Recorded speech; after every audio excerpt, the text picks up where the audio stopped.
भावानो नेहमी तुमच्या बायकोचं ऐकत जावा. हा म्हणजे असेल तर असं मी का म्हणतोय, जॉर्ज मिलर म्हणजे जो हॉलिवूडचा जबरदस्त एक पिक्चरचा दिग्दर्शक आहे, त्याने एक पिक्चर बनवला होता. तो पिक्चर सगळा त्यानं शूट केला आणि ते एका एडिटरकडे घेऊन गेला. मग ते एडिटिंग करणारे जे होते ना, ती सगळी म्हणाले, अरे हे काय घेऊन आलायच. मग त्याच्यामध्ये मोठे मोठे एडिटरची सगळ्यांच्याकडे त्यानं चकरा मारल्या, पण त्याचं त्या पिक्चरचं एडिटिंग केलं नाही. ही कसली आयडिया आणि तू काय पिक्चर बनवलायस असं म्हणाले. मग शेवटी त्याची बायको वैतागून काय म्हटली, द्या इकडं तो पिक्चर मीच एडिट करतो. आता ती पण जरा नावाजलेली होती, पण तिनं अशा पद्धतीचे ॲक्शन पिक्चर कधी एडिट केले नव्हते. शेवटी जॉर्ज मिलरला पर्याय नव्हतं, त्यानं बायकोवर विश्वास ठेवला आणि घे कर एडिट म्हटलं. आणि तिनं असं एडिटिंग केलं की डायरेक्ट पिक्चरला बेस्ट एडिटिंगमध्ये ऑस्कर नॉमिनेशन मिळालं. नॉमिनेशनच नाही, ऑस्कर जिंकूनच गेली ती. आणि एकच नाही तर ह्या पिक्चरला 6 ऑस्कर मिळाले. आता हा पिक्चर आहे मॅड मॅक्स फ्युरी रोड.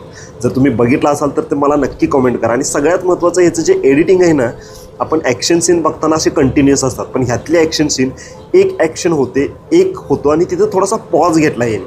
ही नवीन स्ट्रॅटेजी यांनी इथं अप्लाय केली. त्यामुळं म्हणतोय बायकोचं ऐकत जावा असेल तर.